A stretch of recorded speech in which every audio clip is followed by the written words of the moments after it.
Welcome to Intimacy Made Simple, the podcast where we have real chats about sex. It's time to tackle the taboo and bust the myths so you can have true intimacy and make your marriage strong. I'm Mary Whitman Ortiz, your host, and today I'm joined by my co-host, Rachel Landin. Rachel, happy to have you here. I'm happy to be here. It's a gorgeous day outside. It's one of the perks from living in Florida. It is Wintertime all year round. Yes, my grandchildren are in town. It's my birthday on Sunday. Woohoo! So I'm That's excited. exciting. Yes. Yeah. I know we've talked about going for a jet ski ride. Might be a little cool for me, but it is fun to think about. Do you wear a wetsuit? I don't wear a wetsuit. We do have layers, probably 4 layers and some leggings, and it's almost like the abominable snowman when you're walking around, but we'll That's see. fun. It is fun. And because I do it with my husband, Tim. Yes. It's a shared hobby. I give good points for shared hobbies for couples, trying to grow as many types of connection and closeness as you can in your marriage. That's good. All right. So I'm I thinking, have another question. That's what I thought. So today's question is, why do you think that it is awkward for couples in marriage to talk about sex? That comes up so many times, and you would think they're married. Husband, wife, privacy of their home, privacy of their bedroom, and yet it can be very awkward. And I like to go to the core of the issue and then always figure out, what strategy God has for us to improve on that. But what I'd have to say is there is so much vulnerability at that moment. Mm-hmm. And there's so much courage that has to take place to share those things. And a lot of my conversations with couples are on levels of communication.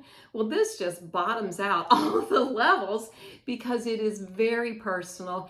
And if you don't have language for it, if you don't have previous experience, the mindset for it, there's just a lot of obstacles even before you open your mouth.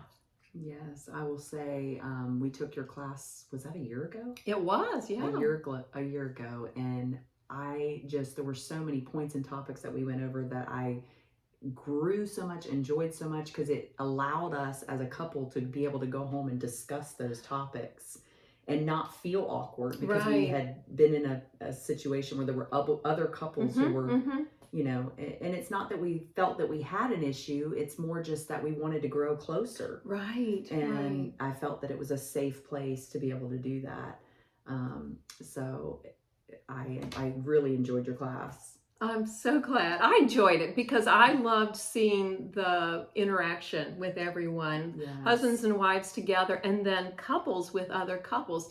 Because once you realize you're not the only one going through an experience, then that begins to reduce the anxiety and makes you more receptive to learning new things, trying new things. So it helps.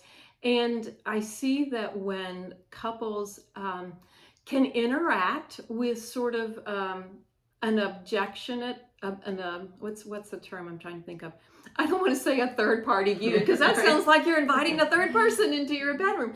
But if you hear this podcast and you're like, Mary and Rachel were talking about this and it made me think. So it opens up the door for conversation. Yes. Sometimes it's easier if that question gets started from another source. Right. And outside the bedroom, and then you can carry it in there. Yes, so yes. It's definitely life-changing in my opinion, because we've been married 12 years and I feel that since we took your class, we've been able to just communicate better, and it's made things a whole lot better. So that's awesome. Woohoo! I love hearing that. And I hope that is an encouragement to you, and I get to tell you that there is more where that's coming from. the Intimacy Made Simple podcast launches on February 15th. So please mark your calendar, get ready to Yes. join us, and we'll see you then. Bye.